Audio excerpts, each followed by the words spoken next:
ఎప్పుడైనా గురువు దగ్గరికి వెళ్ళినప్పుడు మనం అబద్ధం చెప్పకుండా గురువు దగ్గర జాయిన్ అవ్వాలి. కర్ణుడు చెప్పడమే అబద్ధం చెప్తే ఇంకేం చేస్తామండి?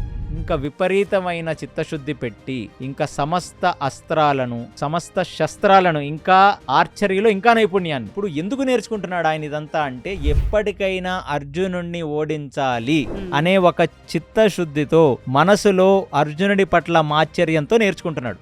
ఇలాగే ఒకరోజు ఏం చేస్తున్నాడంటే ఆ బాణాలు తీసి విపరీతమైన సాధన చేసి కోపంగా బాణాలు వేసేస్తున్నాడు. టక టక టక టక బాణాలు వేస్తున్నాడు. ఆ కోపంలో ఏం జరిగిందంటే ఒకానొక ఆవుకి పోయి ఆ బాణాలు తగిలాయి. తగలగానే అక్కడికి వచ్చిన విప్రుడు అంటే బ్రాహ్మణుడు అడిగేదేంటి, అక్కడి మీద కోపంగా ఉన్నట్టుగా ఏంటి బాణాలు వేయటం, నువ్వు వేసిన బాణం ఎవరికి తగిలింది అనుకుంటున్నావు నువ్వు? నా యాజ్ఞిక గోవుకు తగిలింది. గోవు భూమాతకు సంబంధించింది. గోమాత భూమాత అయ్యి భూభార హరణాన్ని తగ్గించడానికి పాలకడలిలో ఉన్న శ్రీ మహావిష్ణువు దగ్గరికి వెళ్ళి మొరబెట్టుకుంటే కృష్ణావతారం వచ్చింది. దాని పాలని తీసి దాన్ని పెరుగు చేసి దాన్ని చిలికి దాని వెన్నని కాస్తే వచ్చే నెయ్యితో ఆయన నిత్యాగ్నిహోత్రం చేసుకుంటున్నాడు ఆ బ్రాహ్మడు. అందుకనే దాని యాజ్ఞిక గోవు అని పేరు. అనగానే కర్ణుడు కళ్ళల్లో అతనికి ప్రాయశ్చిత్తం కూడా కనపడతాను. ఇమీడియట్లీ శాపం ఇచ్చాడు. ఏ ఆవునైతే నువ్వు తెలుసుకోకుండా చంపావో నీ యందు ప్రాయశ్చిత్తం కూడా లేదు, నీ అవసరాల్లో భూమాత కృంగిద్ది, నీకు సహకరించదు అని శాపం ఇచ్చాడు.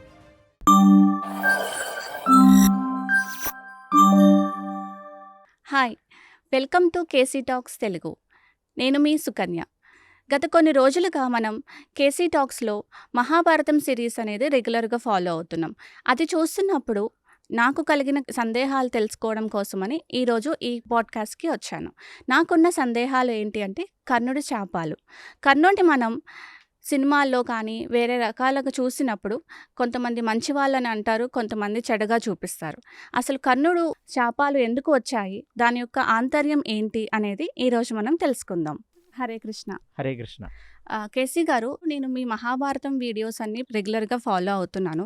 సో కర్ణుడి వీడియో చూసినప్పుడు నేను చాలా డౌట్స్ అనేవి క్లారిఫై చేసుకున్నాను. సో నాకున్న ఒక డౌట్ ఏంటంటే కర్ణుడి శాపాలు. సో అవి న్యాయబద్ధమేనా? నేను సినిమాల్లో చూసినంత వరకు అవి న్యాయబద్ధమైనవి కాదు అని నా ఫీలింగ్. సో అవి ఎంతవరకు న్యాయం, వారి యొక్క ఆంతర్యం ఏమిటి అనేది మాకు వివరిస్తారా? Thank you so much Sukanya గారు. సో కర్ణుడి శాపాలు మీకు మామూలుగా మిగతా పాడ్కాస్ట్లో కర్ణుడి గురించి అయితే మీకు కన్విన్స్ అయ్యారా మీరు? అవును. ఓకే. సో ఇప్పుడు కర్ణుడి శాపాలు ఇదొక పెద్ద సబ్జెక్ట్ ఇది. సో ఇది మహాభారతంలో ఎక్కడొస్తుంది? కర్ణుడి యొక్క శాపాల వివరణ లేకపోతే ఆ శాపాల వర్ణన ఎక్కడొస్తుందంటే ఇది స్టార్టింగ్లో రాదు. ఇది ఎక్కడో శాంతి పర్వంలో అందరూ చనిపోయిన తర్వాత యుధిష్ఠిరుడు చాలా బాధపడుతుంటాడు. ఓకే. ఏమని అంటే ఇంతమందిని మనం చంపాము. సో యుధిష్ఠిరుడు క్యారెక్టర్ మీకు ముందు నుంచి తెలుసు. ఆయన చాలా మృదు స్వభావి, చాలా సెన్సిటివ్ పర్సన్. ఆయన వల్ల ఎప్పుడు ఏ చిన్న తప్పు కూడా జరగకూడదు, ఆయన వల్ల ఎవరు బాధపడకూడదని 100 సార్లు అనుకునే వ్యక్తి. ఆ ఒక్క నేచర్ వల్లనే ఆయన తమ్ముళ్ళు, ఆయన భార్య అందరూ ఇంత కష్టపడాల్సి వచ్చింది అరణ్యవాసంలో. అది నేను గతంలో మీకు చెప్పాను. ఇప్పుడు అలాంటి వ్యక్తే ఇప్పుడు మొత్తం కురుక్షేత్రం అయిపోయిన తర్వాత చాలా బాధపడతాడు ఆయన. అయ్యో మా తాతగారు చనిపోయారు, మా గురువు గారు చనిపోయారు. అలా బాధపడుతున్నప్పుడు నారదుడు వస్తాడు ధర్మరాజు దగ్గరికి. వచ్చినప్పుడు నారదుణ్ణి పట్టుకొని ధర్మరాజు ఏడుస్తాడు. ఏమని ఏడుస్తాడంటే, అయ్యో పెద్దన్నని తెలియకుండా మేము కర్ణుణ్ణి కూడా చంపుకున్నామే. ఇది ఆయన అడిగే ఫస్ట్ క్వశ్చన్. అంటే ఆయన చెప్తాడు నారదుడు, కర్మాధీనం ఏదైనా మనిషి పుట్టక చావు అనేవి మన చేతిలో ఉంటాయా? వాళ్ళ ప్రారంధాన్ని బట్టి ఉంటాయి, వాళ్ళ కర్మాధీనాలు అవన్నీ. కాబట్టి నేను నీకు చెప్తున్నాను ఒకటి, ఎందుకు నువ్వు అంత కర్ణుడు గురించి ఆలోచిస్తున్నావు అని నారదుడు అడుగుతాడు ఆయన్ని. అడిగితే అక్కడ ధర్మరాజు ఏమని చెప్తాడంటే, అసలు రథం భూమిలో కృంగింది, పాయింట్ నెంబర్ 1. దాని తర్వాత అతను అస్త్రాన్ని పూర్తిగా వేయలేకపోయాడు.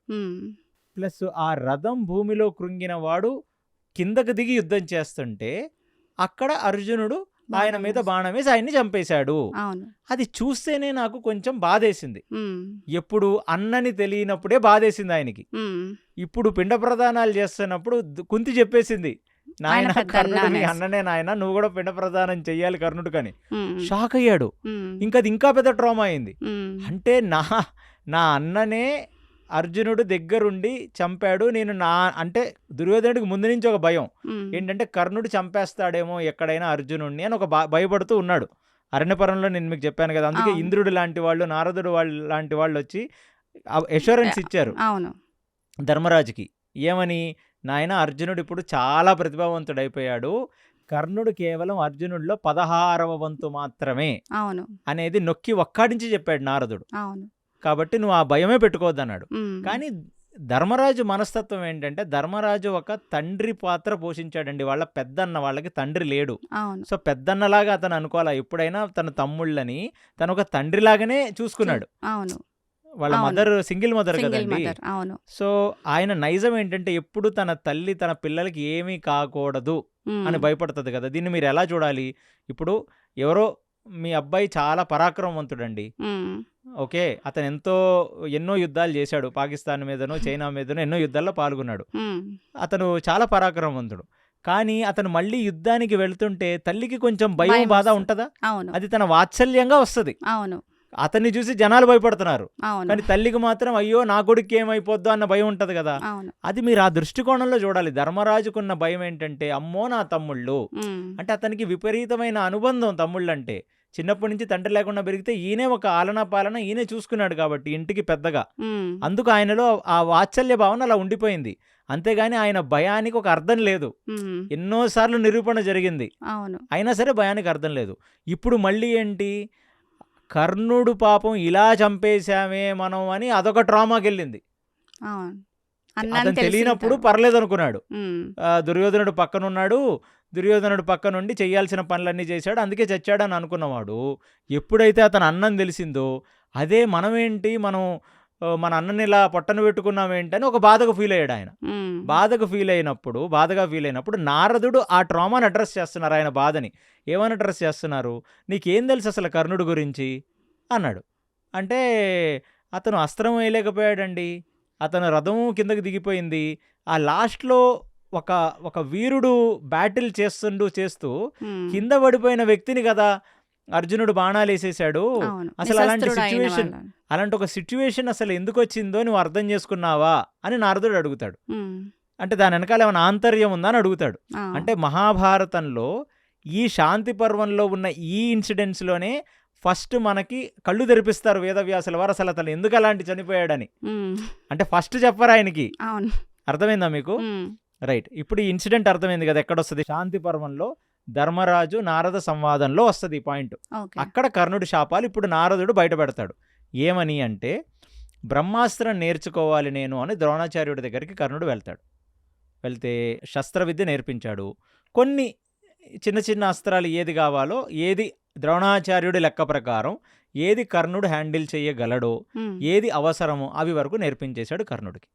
ఇంకా దాని తర్వాత ఇంకా కర్ణుడికి అతను ద్రోణాచార్యుడు ఇంకేమీ నేర్పించలేదు.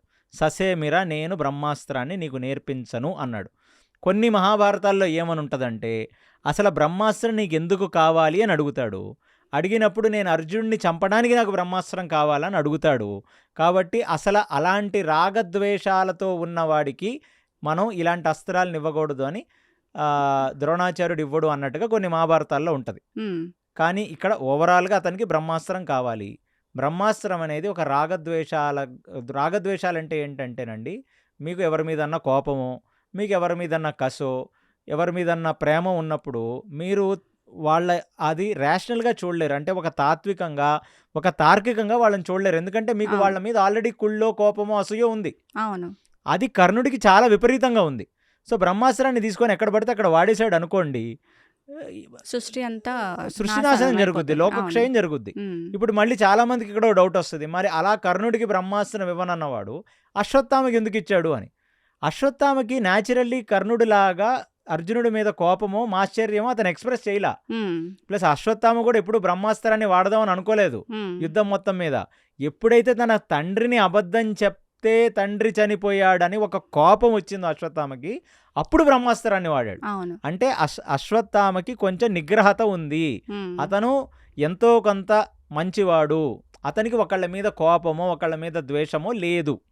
కానీ అక్కడ ఏం జరిగింది, తన తండ్రిని తన పేరు చెప్పి అబద్ధం చెప్పారు అనే ఒక దాన్ని బాగా కోపం పెట్టుకొని అతను వాడేశాడు.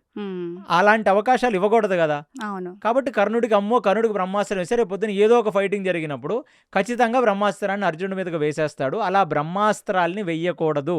నేను మీకు మళ్ళీ చెప్పా, బ్రహ్మాస్త్రం అనేది ఒక న్యూక్లియర్ మిసైల్ లాంటిది. వేస్తే ఒక అర్జునుడికే ఏదో కాదు, సమస్త సృష్టికి నాశనం జరుగుద్ది.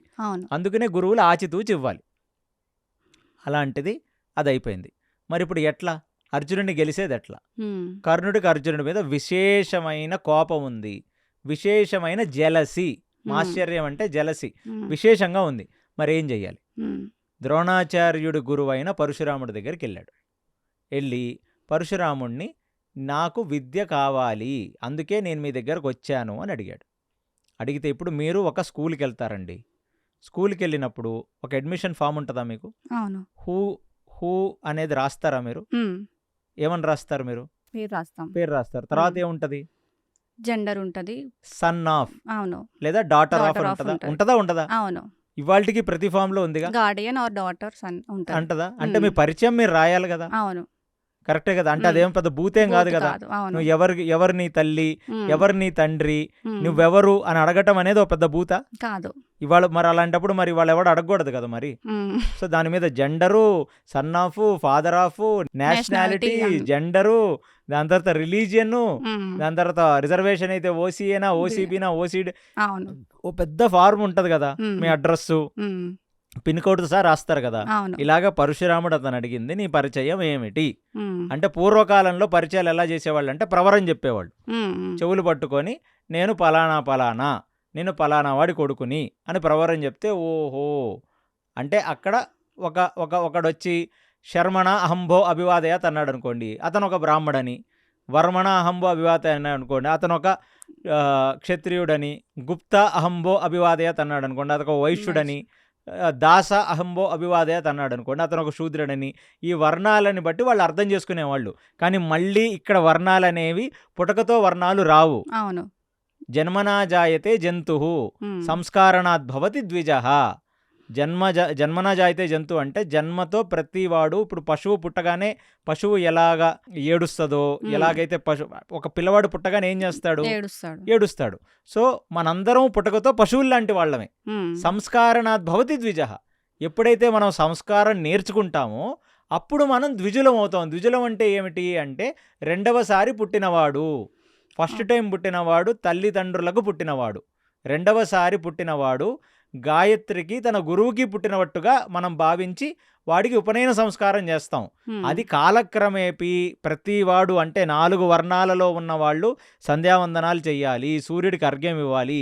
హిందూ అన్నవాడు ఇది ఏ వర్ణంలో పుట్టినవాడైనా వాడు అన్నీ చెయ్యొచ్చు, వాడికి ఎక్కడా డిస్క్రిమినేషన్ లేదు. కానీ ఈ మన కలియుగంలో వచ్చిన తర్వాత అది మొత్తం కుల వ్యవస్థగా వచ్చేసింది. అందుకనే నేను అనేది ఏంటంటే, ఇక్కడ కూడా మళ్ళీ ఎవరన్నా శర్మ అని చెప్తే వాడు బ్రాహ్మడని, ఎవరన్నా గుప్తా అని చెప్తే వాళ్ళు వైశ్యులని, వర్మ అని చెప్తే వాళ్ళు క్షత్రియులని, దాస అని చెప్తే వాళ్ళ శూద్రులని. అంటే వాళ్ళ గుణ కర్మల్ని బట్టి వాళ్ళ వర్ణం తప్ప పుటకతో వర్ణం కాదు. బ్రాహ్మణుడికి పుట్టిన కొడుకు వాడు బ్రాహ్మణత్వంలో నిలబడకపోతే, అంటే బ్రహ్మజ్ఞానం ఉండి లేకపోతే, సమస్త జీవకోటినందు బ్రహ్మముని చూసే అంత నైపుణ్యం లేకపోతే వాడు బ్రాహ్మడు కాడు. వాడిని ద్విజబంధు అంటారు. అంటే ద్విజుడికి పుట్టిన బంధువు. దానికి ఒక పేరే పెట్టారు, ద్విజబంధువులు. అంటే సంస్కారణాద్భవతి ద్విజః కదా. అది అందరూ కూడా. అందుకని అందరికీ సంస్కారం ఉంది. 16 సంస్కారాలు ప్రతి వాళ్ళకి చేస్తారు. సంస్కారం అంటే కేవలం పైకి చేసే ఉపనయనాలో, లేకపోతే గర్భధాన సంస్కారమో, లేకపోతే కర్ణకుండల సంస్కారమో, అక్షరాభ్యాసమో కూడా కాదు. ఆ సంస్కారాలని పట్టి ఆ సంస్కారాలు చేసేది ఎందుకు? అతను సంస్కరింపబడతాడని చేస్తారు. అర్థమైందా మీకు?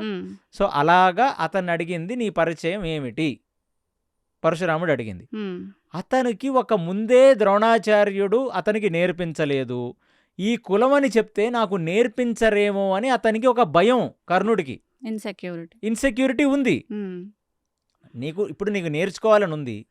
నువ్వు ఒక గురువు దగ్గరికి వెళ్ళావు, నువ్వు ఎలిజిబుల్ అని గురువు అనుకుంటే నేర్పిస్తాడు, లేకపోతే నేర్పించాడు కదా.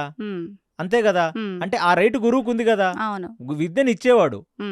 ఇవ్వాలనుకుంటున్నావా లేదా? నేను మీ ఇంటికి వచ్చానండి, మిమ్మల్ని డబ్బులు అడిగాను, ఇవ్వడం ఇవ్వకపోవడం అనేది మీ చేతిలో ఉంది కదా, నేను వచ్చాను కాబట్టి ఇచ్చేస్తారా మీరు? అలా ఇవ్వరు కదా. అతను పరశురాముడు అతని తారతమ్యాన్ని చూద్దాం అనుకున్నాడు. సో అక్కడ మళ్ళీ మైండ్ గేమ్ ఆడాడు కర్ణుడు.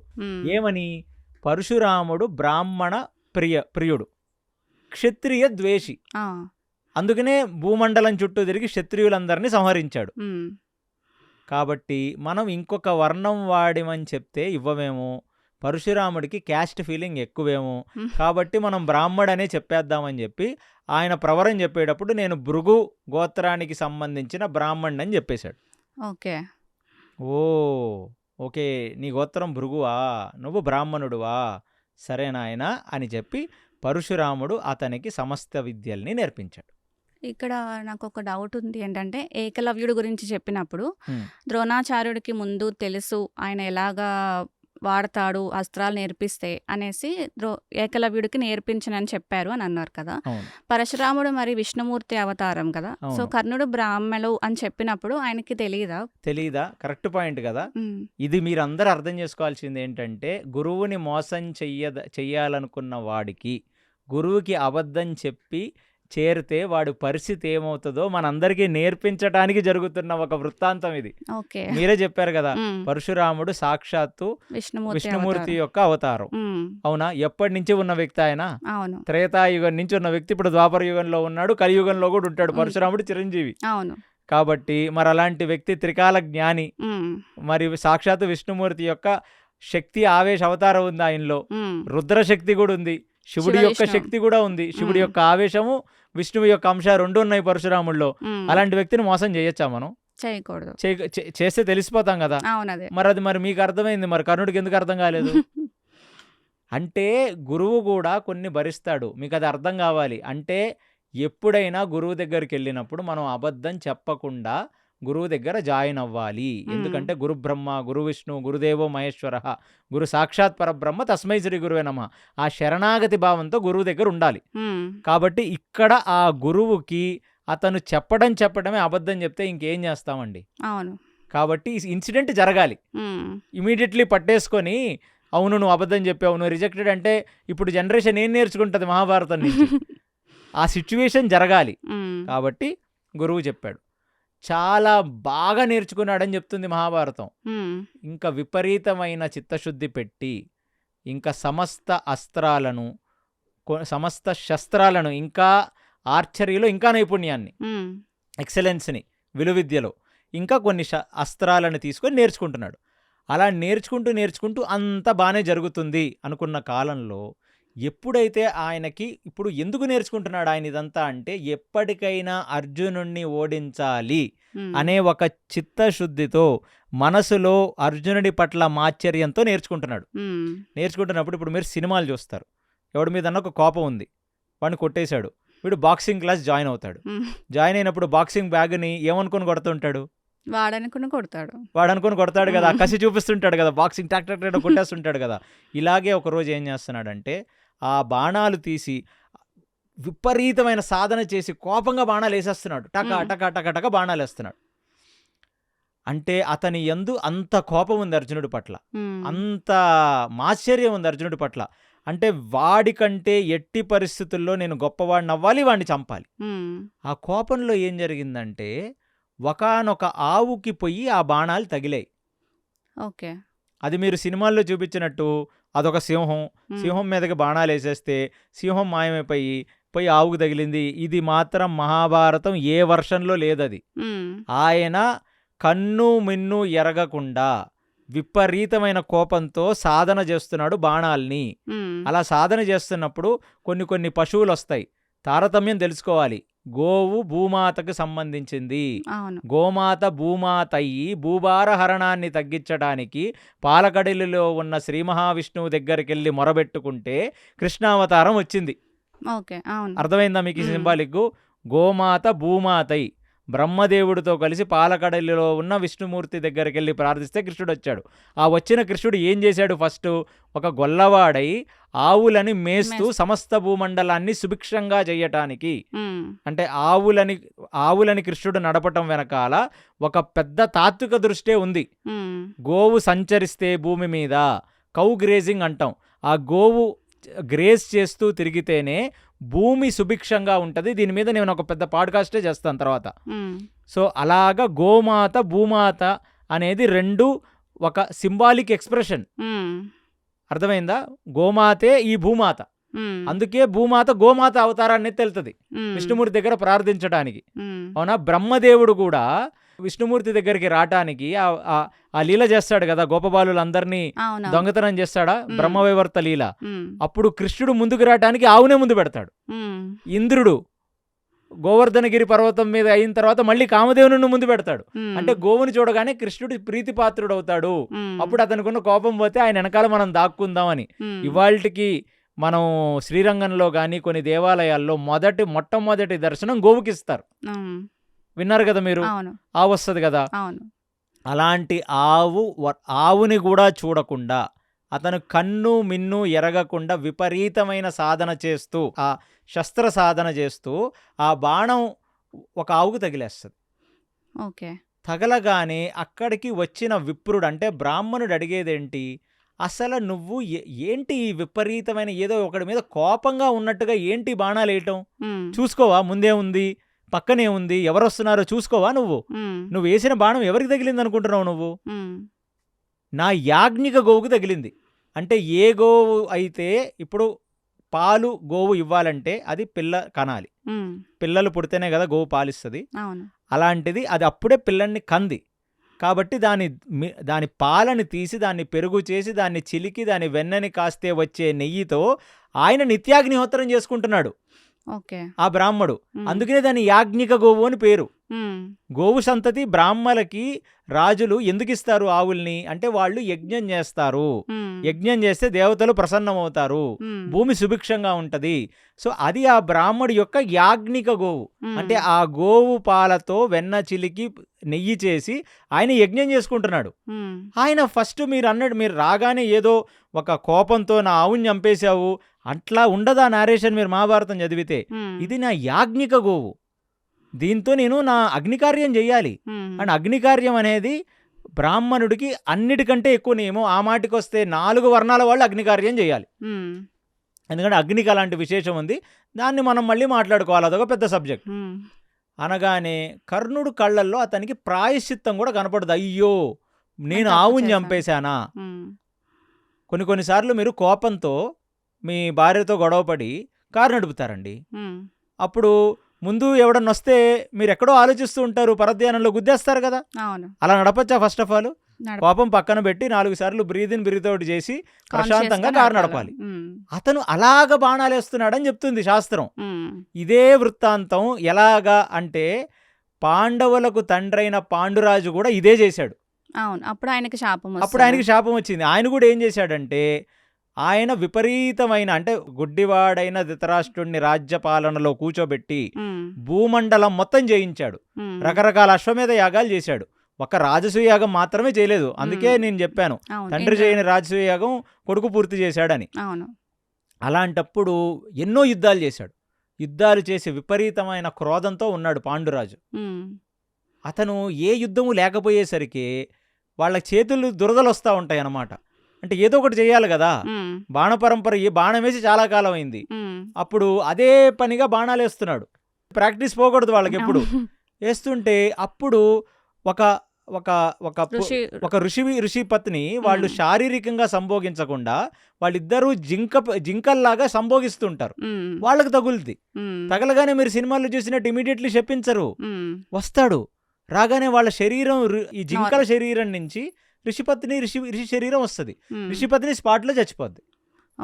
ఋషి అడుగుతాడు, ఏమిటిది, నీ అర్థం ఏమిటి, ఇలా విపరీతంగా బాణ పరంపర వేయడానికి అర్థం ఏమిటి అంటాడు ఆయన. అంటే అయ్యో నన్ను క్షమించాలండి, నేను నిజంగా తప్పు చేశాను, నేను కొంచెం క్రోధంలో అంటే ఒక ప్యాషన్ ఎక్కువైంది, నేను రజోగుణంలో ఇక బాణాలని కన్ను మిన్ను ఎరగకుండా నేను బాణాలు వేసేస్తున్నాను అని చెప్పాలి కదా. అతని కళ్ళల్లో అంటే పాండురాజు కళ్ళల్లో అతనికి ప్రాయశ్చిత్తం కనపడదు. ప్లస్ అతను కొంచెం ఆర్గ్యూ చేస్తాడు ఆ ఋషితో. నువ్వు ఋషి రూపంలో చేస్తే నేను వేస్తే అనుకోవచ్చు, నువ్వు జంతు రూపంలో చేస్తున్నావు, తెలియగేశాను అది చెప్పకూడదు కదా. జంతువుల్ని చంపే రైట్ కూడా లేదు మీకు. మీకు ఆకలి అంటే ఈ భూమి మీద ఒకటి ఉందండి, జీవో జీవస్య జీవనం. ఒక జంతువుని ఇంకో జంతువు తింటేనే బ్రతకగలదు. ఆకలి కోసం ఏదైనా ఒక జంతువుని చంపి మీరు తింటే అది మీకు దోషం ఉండదు. కానీ ఊరికే టైంపాస్ కోసం మీరు ఒక జంతువుని చంపితే అది భయంకరమైన పాపం. మీ క్షుద్బాధ కోసం, మీ ఆకలి కోసం మీరు ఒక జంతువుని చంపి తింటే అది పాపం కాదు. ఇక్కడ ఆయన కళ్ళల్లో ఆ ప్రాయశ్చిత్తం కనబడలేదు కాబట్టి ఏ సంగమంలో ఉన్న ఋషులు మమ్మల్ని నువ్వు చంపావో అదే నీ భార్యతో సంగమిస్తే నువ్వు చచ్చిపోతావని శాపమిస్తాడు. దానికిగా ఆయన చనిపోయేది. మరి ఇక్కడ ఋషి, ఇక్కడ కూడా ఈయన ఒక పెద్ద బ్రాహ్మణుడు, ఆయన యాజ్ఞిక గోవు, ఆయన నిత్యాగ్ని కార్యం చేయలేడు. కరెక్టేనా? అందుకు ఆయన ఏమన్నాడు, అసలు ఇంత పరంపరగా అంటే ఇంత కోపంతో నువ్వు సాధన చేసి బాణాలు వేస్తున్నావు, ముందు ఆవు వస్తే చూసుకోలేదు, నువ్వు వేసిన బాణానికి నా ఆవు చనిపోయింది, ఇది నా యాజ్ఞిక గోవు అంటే కర్ణుడు అలా చూశాడు, ఒక ప్రాయశ్చిత్తం లేకుండా. అయ్యో తప్పు, భూతదయ అనేది ఉండాలండి. భూతదయ అంటే సమస్త జీవకోటి నందు దయ ఉండాలి. వసుదైవ కుటుంబకం. ఈ భూప్రపంచాన్ని మనం పశువులతో కూడా షేర్ చేసుకుంటున్నాం. మనిషి మాత్రమే బ్రతకడానికి కాదు ఈ భూప్రపంచం. పక్షులు, జీవరాశులు, అన్ని రకాల జీవులు, వృక్షాలతో పాటు మనం. అంతేగాని మనం ఒక్కళ్ళమే కాదు. ఎప్పుడైతే తన కళ్ళల్లో తనకు అది కూడా కనబడలేదో తను ఇమీడియట్లీ శాపం ఇచ్చాడు. ఏ ఆవునైతే నువ్వు తెలుసుకోకుండా చంపావో, నీ యందు ప్రాయశ్చిత్తం కూడా లేదో, ఆ ఆవు భూమాతకి చిహ్నం. ఆవు నీ అవసరాల్లో భూమాత కృంగిద్ది, నీకు సహకరించదు అని శాపం ఇచ్చాడు. ఇక్కడన్నా అర్థం చేసుకోవాలి కదా. అమ్మో, మనం కన్ను మిన్ను తెలియకుండా మనం రజోగుణంలో బాణపరంపర వేసేస్తున్నాం, ఇప్పటికన్నా నేను రాగద్వేషాలు తగ్గించుకోవాలని కర్ణుడు అనుకోవాలి కదా. ప్రాయశ్చిత్తం లేదు, ముందుకెళ్ళిపో. ఎందుకంటే అతను ఒక్కటే, నాకు అస్త్ర సంపద కావాలి, నేను అర్జునుడిని ఎప్పటికైనా నిగ్రహించాలి, నేను చంపేయాలి. ఇదే అంటే నీ ఆలోచన, నీ పూనికలోనే ధర్మం లేదు. ఒకడి మీద కోపం, అందుకనే ఎప్పుడు ఒకడి మీద కోపంతో చదువో, ఒకడి మీద కోపంతో డబ్బు సంపాదన, ఒకడి మీద కోపంతో బిజినెస్లు స్టార్ట్ చేయకూడదు. నీకు అనిపిస్తే చేయాలి అంతే. కాంపిటీషన్ స్పిరిట్తో ఏది చేసినా అది నిజం కాదు, ఇలా వస్తుంది. అప్పుడు కర్ణుడికి అర్థం కాలే, ఇదేంటిది, ఇది మనం అస్త్ర సంపద పెంచుకుందాం అని వస్తే ఏంటి ఇలా జరిగింది, అదొక చిహ్నం కదా. అక్కడ అర్థం చేసుకొని నేర్చుకొని ఉండాలి కర్ణుడు. అసురులు అన్న వాళ్ళు ఏదైనా ఒక ఇన్సిడెంట్ జరిగితే దాని నుంచి నేర్చుకోరండి, వాళ్లే అసురులు. ఏదైనా నేర్చుకొని ముందుకెళ్లే వాళ్లే దైవగుణం కలిగిన వాళ్ళు. ఇప్పుడు రెండోది మొత్తం అయిపోయింది. పరశురాముడు ఇంటికి వెళ్ళిపోమన్నాడు. అయిపోయింది, నీకు బ్రహ్మాస్త్రం కూడా ఇచ్చేశాను, నువ్వు పొమ్మన్నాడు. కానీ బ్రహ్మాస్త్రం ఇచ్చాడు అంటే అతనికి అసలు ఫస్ట్ ఆఫ్ ఆల్ బ్రహ్మాస్త్ర అర్హత లేదు. అయినా సరే గురువుని మెప్పించి, గురువుకి రోజు పాదాలు గడిగి, గురువుకి వంట చేసి, గురువుని అన్ని రకాలుగా చూసుకొని ఆయన సంపాదించాడు కదా. పర్వాలేదు పరశురాముల వారు, మీరు నా గురువులు, నేను కొన్నాళ్ళు ఇక్కడుండి మిమ్మల్ని సేవించుకుంటానండి అన్నాడు. మంచిదే, గురుదక్షిణ ఏమి అడగలేదు కదా పరశురాముడు, సేవించుకుంటానన్నాడు. గురువుకి గురుదక్షిణ చెల్లించిన, గురువుని సేవించుకున్న, మీరు నేర్చుకున్న విద్య ఇంకా సఫలీకృతం అవుతుంది, ఇంకా సాఫల్యం చెందుద్ది, సక్సెస్ చేసుకుంటున్నాడు. అప్పుడు ఒకానొక రోజు గురువు గారు నిద్రించాలంటే తన తొడ మీద పడుకోబెట్టుకున్నాడు. అంటే గురు శిష్యులకి ఎంత మంచి రిలేషన్షిప్ ఉంది. గురువు తన తొడ మీద పడుకున్నాడు. పడుకున్నప్పుడు అక్కడికి ఒక కీటకం వస్తుంది. ఆ కీటకం పేరు దంసు. దంసుడు అంటారు ఆ కీటకాన్ని. అంటే ఆ దంసు అనేది ఆ కీటకం యొక్క పూర్వాశ్రమం పేరు. కానీ ఆ కీటకం అనేది ఎలా ఉంటుందంటే అదొక వికారంగా, ఒక ముళ్ళపందిలాగా ఉంటుంది ఒక కీటకం. అంత పెద్దగా కూడా ఉంటుంది ఆ కీటకం. అదేమి ఇంత చిన్న కీటకం కూడా ఏం కాదు. మనకు చూపించింది తేలులాగా. కానీ అక్కడ నిజంగా చెప్పాలంటే అదొక చిన్న పంది పిల్ల వలే ఉంటదని అనేది క్లియర్గా రాశారు. అంత అంటే ఒక చిన్న, సో దానికి అన్ని ముళ్ళు అవి ఉండి వికారంగా, అది మాంసం మీద, దాని తర్వాత నెత్తురు మీద, చీము మీద బ్రతికేటట్టుగా ఉంటుంది. దాని పేరు దంసు. ఆ కీటకం వచ్చి అతని తొడభాగాన్ని కుట్టి తొడ లోపలికి కొరుక్కుంటూ వెళ్ళిపోతే రక్తస్రవం జరిగి ఆ రక్తం ప్రవహించి పడుకున్న పరశురాముడి యొక్క చర్మాన్ని తగులుతుంది. తగలగానే పరశురాముడు పైకి లేచి చూసుకుంటే రక్తం అంటుంటది. చూడగానే ఒక రక్తపు ఏరులాగా పారుతుంటది. ఏం జరిగిందని అడుగుతాడు. చూస్తేనేమో అక్కడేమో క్రిమి మొత్తం తినేస్తుంది. చూస్తాడు, అమ్మో ఇంత పరాక్రమం ఉందా వీడికి, ఉమ్, ఇంత సహనం ఉందా వీడికి అని చెప్పి అప్పుడు ఇక్కడ అర్థం ఇది లీల. ఉమ్, అది చూసి అర్థమైన వాడికి మొదటి అబద్ధం చెప్తే అర్థం కాదా చెప్పండి. అవును. అంటే ఈ వృత్తాంతం జరగాలి, దాని నుంచి మీరు నేర్చుకోవాలి. ఉమ్, ఇంత సాహసం ఇంత సహనం బ్రాహ్మడికి ఉండవు, ఉమ్, కాబట్టి నువ్వు బ్రాహ్మడివి కాదు, అబద్ధం చెప్పి నా దగ్గర చేరావా, ఉమ్, నువ్వు చేసిన విద్య నిష్ఫలమవ్వుగాక ఉమ్. అని ఇక్కడ చెప్పిస్తారు. అని శపిస్తాడు. ఉమ్, శపించి రెండో అంతరార్థం ఏమిటి ఇందులో అంటే మధ్వాచార్యుల వారు మహాభారత తాత్పర్య నిర్ణయం నందు చెప్తున్నారు. ఎలా అయితే యాజ్ఞిక గోవుని ఆయన విపరీతమైన రజోగుణంతో, విపరీతమైన అర్జునుడి మీద ఉన్న వైషమ్యంతో బాణాలేసి ఎలా అయితే ఆవుని చంపేశాడో, ఆయన కళ్ళల్లో పరశురాముడు కనబడింది ఏంటంటే ఎవడి పట్లనో వీడికి విపరీతమైన క్రోధము, విపరీతమైన మాశ్చర్యము ఉంది. ఉమ్, కాబట్టి కాబట్టి అతను ఇచ్చిన ఇంకొక శాపం ఏమిటి, అసలు శాపం యొక్క ఉద్దేశం ఏమిటంటే ఎప్పుడైనా ఎవరైనా ముందు నువ్వు పోరాడుతున్నప్పుడు కాంపిటేటివ్గా ఫీల్ అయ్యావా, ఉమ్, నువ్వు ఆ యుద్ధం గెలవలేవు. ఓకే. ధర్మం కోసం యుద్ధం చేసావో గెలుస్తావు. ఉమ్, అమ్మో వీడు నాకంటే పరాక్రమవంతుడు, వీడు నాకంటే బాగా చేస్తున్నాడు, వీడిని నేను ఎలాగన్నా ఓడియాలనేది ఒక కాంపిటీషన్ భావం. ఉమ్, ఎప్పుడైతే అలా కాంపిటేటివ్గా నువ్వు యుద్ధానికి వెళ్ళావో ఆ యుద్ధం ఓడిపోతావు అన్నాడు. ఉమ్, అర్థమైందా మీకు? ఇప్పుడు ఎవరన్నా మనం గేమ్ ఆడాలి, ఉమ్, గేమ్ గెలవటం కోసం ఆడాలి, అవును. పక్కవాడిని ఓడించడం కోసం గేమ్ ఆడామనుకోండి, మనమే అదో ఓడిపోతాం. అప్పుడు మనకి నిజంగా మనలో రజోగుణం పెరుగుద్ది. ఉమ్, నీకు ఒక గేమ్ నీకు తెలుసు, ఉమ్, నీకు తెలిసినట్టుగా నువ్వు ఆడు, నేర్పుంటే గెలుస్తావు. ఉమ్, అలాగే ఈ విద్య కూడా అలాంటిది. సో కాంపిటీషన్తో నువ్వు ఎప్పుడైతే ఎవరి ముందైనా వెళ్తావో, కాంపిటేటివ్ స్పిరిట్ అనేది నీ దగ్గర ఉండకూడదు. ఉమ్, నేను వాడిని ఎలాగన్నా ఓడియాలి, నేను వాడిని ఎలాగన్నా చంపేయాలి అని నువ్వు Jealousy ఎప్పుడైతే తో. అనుకుంటావో అప్పుడు జరగదు. ఉమ్, ధర్మం వైపు నిలబడితే మాత్రం నీ విద్య ఫలిస్తుంది అని చెప్పి పరశురాముడికి అనిపిస్తుంది, ఉమ్, అయ్యో నేను చాలా గట్టి శాపం ఇచ్చేశానే అని. అతని చేతిలో ఉన్న విజయధనస్సు, ఉమ్, దాని తర్వాత ఇంకొన్ని అస్త్రాల్ని పరశురాముడు ఇస్తాడు. కర్ణుడికి ఇస్తాడు. ఓకే. సో ఇక్కడ మీరు అర్థం చేసుకోవాల్సింది ఏంటి అంటే మళ్ళీ సినిమా వాళ్ళు ఏం చెప్పించారు, తనని అలా చేసిన క్రిమి ఉమ్, ధన్సు అనే క్రిమి ఇది ఇంద్రుడని చూపించారు. ఓకే. కానీ అసలు అది ఎవరు అనుకుంటున్నారు మీరు? ఏ భృగు గోత్రానికి చెందిన బ్రాహ్మణుని చెప్పుకొని వచ్చాడో ఆ భృగు పత్నిని ఈ ధన్సుడు ఒకసారి అపహరిస్తాడు. ఆహా. భృగుపత్రి అందాన్ని చూసి మోహించి భృగు ఆశ్రమంలో లేనప్పుడు తన పత్నిని అపహరించడానికి రాక్షసుడు వస్తాడు ధన్సుడు. ఓకే. ఆ ధన్సుడు అలా వచ్చినందుకు భృగు ఏం చెప్తాడంటే, నువ్వు కీటకమయ్యి మనుషుల యొక్క మదాన్ని మాంసాన్ని నెత్తురు మీద బ్రతుకుగాక అని శపిస్తాడు. ఉమ్, మరి ఆ ధన్సుడు అడుగుతాడు, మరి నాకు శాప విమోచనం ఎప్పుడు స్వామి అని. అప్పుడు చెప్తాడనమాట, ఎప్పుడైతే నారాయణుడి దృష్టి నీ మీద పడి నువ్వు చచ్చిపోతావో అప్పుడు నీకు మళ్ళీ నీ పూర్వ వైభవం వచ్చి నీకు శాప విమోచనం జరుగుద్ది అంటాడు. ఉమ్. అందుకు పొయ్యి ధన్సుడు ఇతను తొడను గుట్టాడు. పరశురాముడి కళ్ళు ఈయన మీద పడాలి. అప్పుడు ఎప్పుడైతే లెగిసి చూశాడో పరశురాముడు కళ్ళు ఆ క్రిమి మీద పడ్డాయి. క్రిమి మీద పుట్టి అది బూడిదైపోద్ది ఆ క్రిమి. అప్పుడు బూడిదైపోయిన క్రిమిలోంచి ఈ రాక్షసుడు వస్తాడు. రాక్షసుడు వచ్చి, నేను ఇలా గత జన్మలో ఇలా చేశాను కాబట్టి మీ దృష్టి పడడం కోసం నేను వచ్చాను గురువర్య అని చెప్పి పరశురాముడికి దండం పెడతాడు.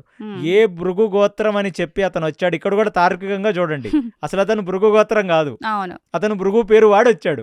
కాబట్టి ఆ భృగు శాపం విమోచనానికి ఇతను కారకుడయ్యాడు. అవును. అందుకనే అనవసరమైన అబద్ధాలు చెప్పకూడదు. అది గురువుల దగ్గర అసలు చెప్పకూడదు. సో ఇప్పుడు మొత్తం ఇన్ని సంవత్సరాలు నేర్చుకున్న విద్య మొత్తం పోయింది. ఇప్పుడు ఏం చేయాలి? ఇప్పుడు పరశురాముడు ఇచ్చిన శాపం తర్వాత బుద్ధి తెచ్చుకొని మనం ఎప్పుడు కూడా ఒకడిని మదంతో, మాచర్యంతో, క్రోధంతో ఎదుర్కోకూడదు. మనం ధర్మం పక్కన నిలబడాలి. ధర్మం వైపు యుద్ధం చేస్తే ఏమీ కాదు కదా. అవును. కానీ అతను మారిందా? మారలేదు. అతను బుద్ధి అప్పటికీ అర్జునుడి మీద ఇంకా కోపం పెరిగింది, ఇంకా మాశ్చర్యం పెరిగింది. అలాంటిది పోనీ ఎప్పుడన్నా తెచ్చి ఇలాంటి శాపాలు నాకున్నాయని ఎవరికన్నా చెప్పాడా భూమి మీద? మహాభారతంలో కర్ణుడికి ఇలాంటి ఒక శాపాలు ఉన్నాయి అన్న సంగతి ఎవ్వరికీ తెలియదండి. కేవలం భీష్ముడికి మాత్రమే తెలిసి ఈ సంగతి. ఓకే.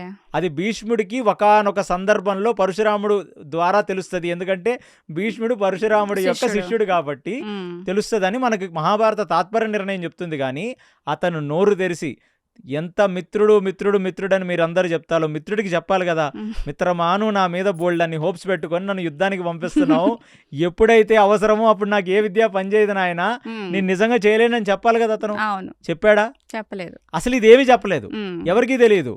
యుద్ధంలో ఓడిపోయాడు, చనిపోయాడు. అది చూసిన ధర్మరాజుకి అయ్యో ఇదేంటిది ఇలా చంపేశాము, రథమేమో భూమిలో కూరిపోయింది, అస్త్రాలేమో అతను వెయ్యట్లేదు, ఆలోచిస్తున్నాడు. భూమి మీద నించొని ఏ అస్త్రం వెయ్యాలి గుర్తుకు రావట్లేదు, ఎలా వేయాలి అస్త్రాలు, కాబట్టి అది జాలిపడ్డాడు. అప్పుడు నారదుడు చెప్పాడు, ఇంత కతుందిరా నాయన దీని వెనకాల, ఇదంతా నువ్వు తెలుసుకొని నీ అన్వాంటెడ్ సింపతి చూపించక్కర్లేదు, ఎవడి కర్మకి వాడు బాధ్యుడు కదా, అది కర్ణుడు ప్రారాబ్ధం, అందుకు వచ్చాయి ఇక్కడ. కాబట్టి ఇది వృత్తాంతం. సో ధర్మరాజా, నువ్వు అనవసరమైన బాధపడకని శాంతి పర్వంలో కర్ణుడి శాపాల గురించి నారదుడు ధర్మరాజుకి చెప్తాడు. ఇది వృత్తాంతం. ఓకే. కర్ణుడు విషయంలో మనం తెలుసుకోవాల్సినవి కాకుండా ఇంకా చాలా మనకి ఉంటాయి ఇందులో. మహాభారతం అనేసరికి మనకి చాలా విషయాలు అందులో మనం నుంచి తెలుసుకోవచ్చు మనం. సో ఈ కర్ణుడు వృత్తాంతంలో మనం తెలుసుకోవాల్సింది గురువు దగ్గరనే కాదు, ఎక్కడైనా సరే అబద్ధం చెప్పకూడదనే కాదు. అండ్ ఇంకొకటి, ఎవరి మీద మనం కోపంతో ఒక పని చేస్తే అది మనకే నష్టం కలుగుతుంది అన్నది కూడా మనం తెలుసుకున్నాం. Very nice. ఈ రెండు చేయకూడదు, అంటే మీ సాధన మీరు చెయ్యాలి తప్ప ఒకడి మీద క్రోధంతోనో ఒకడి మీద జలసీతోనో మీరు చేయకూడదు. ప్లస్ గురువు అనే వ్యక్తి దగ్గరికి వెళ్ళి ఏదైనా నేర్చుకున్నప్పుడు ఖచ్చితంగా అబద్ధం చెప్పకూడదు. ఓకే, చాలా బాగా వివరించారండి. చాలా హరే సంతోషం. కృష్ణ. హరే కృష్ణ.